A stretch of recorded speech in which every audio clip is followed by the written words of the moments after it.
సార్వత్రిక ఎన్నికల ఫలితాలు జూన్ 4న విడుదల కాబోతున్నటువంటి నేపథ్యంలో ఆంధ్రప్రదేశ్లో మెజారిటీ ఎగ్జిట్ పోల్స్ అన్నీ కూడా కూటమిదే అధికారం అంటూ ఢంకా బజాయిస్తున్నటువంటి నేపథ్యంలో మరికొన్ని సర్వేలు మాత్రం వైసీపీ మళ్ళీ అధికారంలోకి రాబోతోంది అంటూ ఎగ్జిట్ పోల్స్ ఇచ్చిన నేపథ్యంలో అసలు దేంట్లో వాస్తవం ఉంది? కూటమి ఎన్ని స్థానాల్లో గెలవబోతోంది?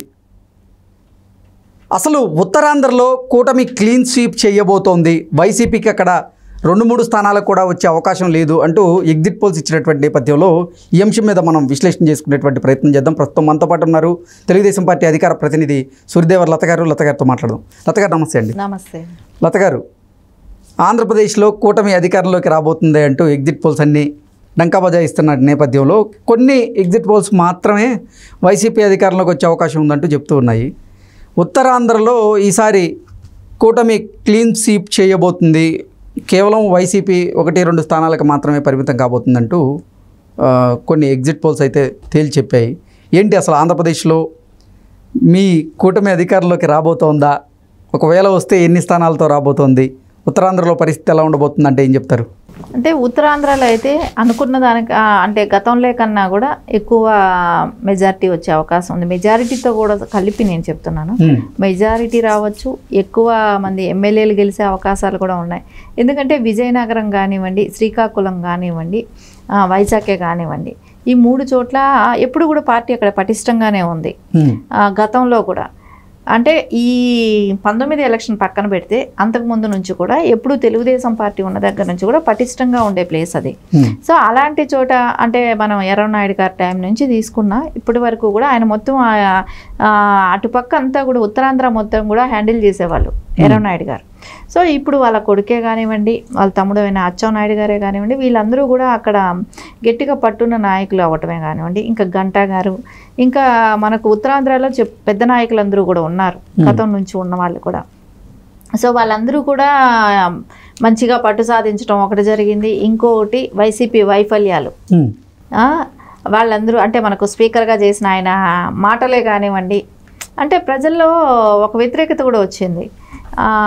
అన్ని రకాల ఏ రకమైన ఇది వైజాగ్ని ఎలా దోచుకోవాలని చూస్తున్నారో అనేది వాళ్ళకి బాగా తెలిసిన విషయం అయింది. ఎందుకంటే అక్కడ స్థలాలు ల్యాండ్లకంతా కూడా వెళ్ళి పొలోమని వెళ్ళిపోయి ఇక్కడ కడప నుంచి వెళ్ళి అక్కడ వరకు కూడా కబ్జాలు చేయటం మొదలుపెట్టారు. అంటే రేపొద్దున ఇంకొక టర్మ్లో కానీ మళ్ళా వస్తే ఏం జరుగుతుందనే భయం ఉత్తరాంధ్ర ప్రజలకు అందరికీ కూడా పట్టుకుంది. ఉత్తరాంధ్ర ప్రజలు ఫ్యాక్షనిస్టులు కాదు. సో వాళ్ళకి ఈ కుటిల రాజకీయాల గురించి తెలియదు. అంటే వాళ్ళు ఫేర్గా ఉంటారు కానీ సో ఇట్లాంటివన్నీ కూడా వాళ్ళకి తెలియదు. అందుకని వాళ్ళు జెన్యూన్గా ఉండటమే కావాలనుకుంటారు. వాళ్ళు మా మీద ఎవరో వచ్చి పెత్తనం చేయటం ఎందుకు? సో మాకు మేము సేఫ్గా సెక్యూర్గా ఉండాలి అంటే తెలుగుదేశం వస్తే బాగుంటుంది అనేది వాళ్ళలో ఖచ్చితంగా ఒక ఐడియా కూడా వచ్చేసింది. వాళ్ళు దాన్ని ఫాలో అవటానికే ప్రిపేర్ అయ్యారు.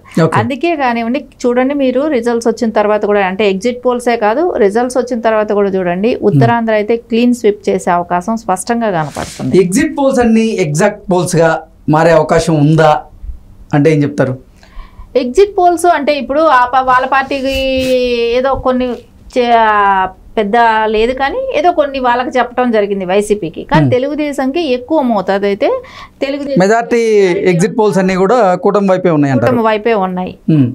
అంటే దీన్ని బట్టి మనకు అర్థమవుతుంది కదా.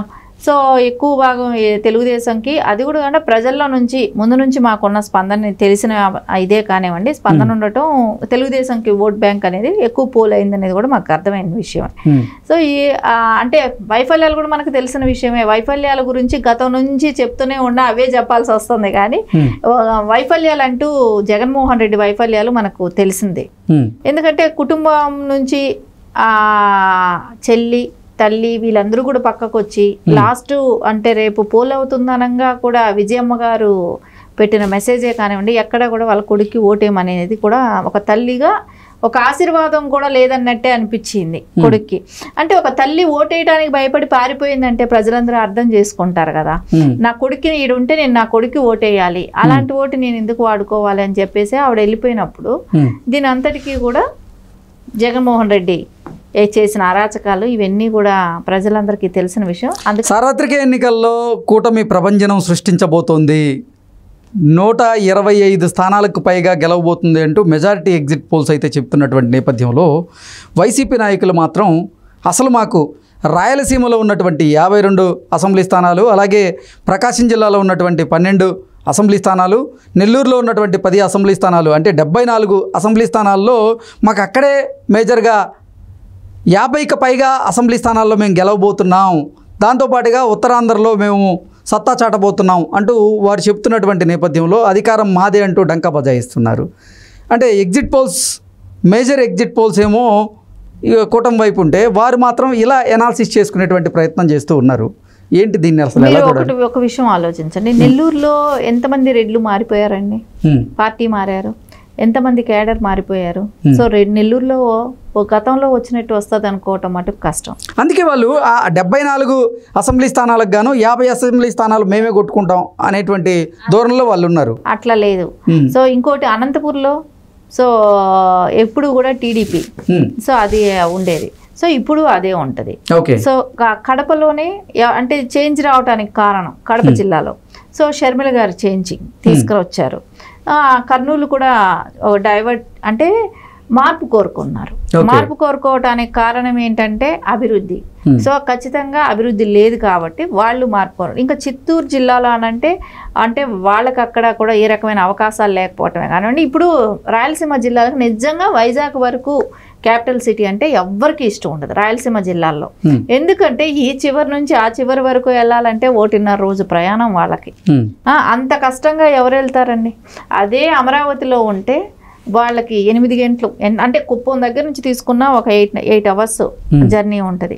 అదే వాళ్ళు వైజాగ్ వరకు వెళ్ళాలంటే ఎంత జర్నీ ఉంటుందో చూడండి. సో ఇవన్నీ చూస్తుంటే కూడా ఖచ్చితంగా వాళ్ళకి రాయలసీమ ప్రజలకైతే సస్సేమిరియా వాళ్ళకి ఇష్టం లేదు. జగన్మోహన్ రెడ్డి అంటే ఎందుకంటే ఒక క్యాపిటల్ సిటీ విషయంలోనే చూశారు కాబట్టి వాళ్ళకి దానిలోనే వాళ్ళలో చాలా బాధ ఉంది. అందుకని జగన్మోహన్ రెడ్డిని ఆమోదించే విషయం రాయలసీమ ప్రజలకు లేదు. ఓకే. సో ఓవరాల్గా అసలు ఆంధ్రప్రదేశ్లో ఉన్నటువంటి 175 అసెంబ్లీ నియోజకవర్గాల్లో కూటమి ఎన్ని స్థానాల్లో గెలవబోతోంది? నిన్న ఎగ్జిట్ పోల్స్ మీకు అందిన నేపథ్యంలో మీ అంచనా ఏంటి? అసలు ఎన్ని స్థానాల్లో గెలిచే అవకాశం ఉందంటారు? ఖచ్చితంగా 135 పైన అయితే వస్తాయండి. ఎందుకంటే ఒక్కొక్క సర్వేలు ఒక్కొక్కలాగా చెప్తున్నాను. ఒకళ్ళు అంటే కూటమితో కలిపి నేను 135 అన్నాను, కానీ ఒక్కొక్కళ్ళు అయితే తెలుగుదేశమే కేకే వాళ్ళందరూ చెప్పడం చూస్తే 133 తెలుగుదేశమే వస్తుంది. 144 అసెంబ్లీ స్థానాల్లో తెలుగుదేశం పార్టీ ఒంటరిగా పోటీ చేసింది. 21 అసెంబ్లీ స్థానాల్లో జనసేన పోటీ చేసింది. 10 అసెంబ్లీ స్థానాల్లో భారతీయ జనతా పార్టీ పోటీ చేసిన నేపథ్యంలో 144 గాను 135 పైన గెలవబోతుంది అంటూ చెప్పిన నేపథ్యాన్ని మనం చూసాం. అలాగే 21కి 21 జనసేన గెలవబోతుంది అంటూ కేకే సర్వే చెప్పింది. అలాగే భారతీయ జనతా పార్టీ పోటీ చేసినటువంటి 10 అసెంబ్లీ స్థానాల్లో 7 అసెంబ్లీ స్థానాల్లో గెలవబోతుంది అంటూ కేకే సర్వే చెబుతుంది. సో ఏంటి అసలు దానికి దగ్గరగా ఉండే అవకాశం ఉందా? దానికి దగ్గరగానే ఉంటుందండి. ఎందుకంటే ఖచ్చితంగా అయితే విజయం మా సొంతం. ఇవి ఖచ్చితంగా గెలుస్తున్నాం. అంటే ఇప్పుడు ఏదో చెప్తున్నారేమో, అంటే వైసీపీ వాళ్ళు చెప్పే విధానంలో చూస్తే వాళ్ళకి అంటే ఏ రకంగా వాళ్ళకి ఓటు పడుతుంది అనేది అయితే వాళ్ళు చెప్పట్లేదు.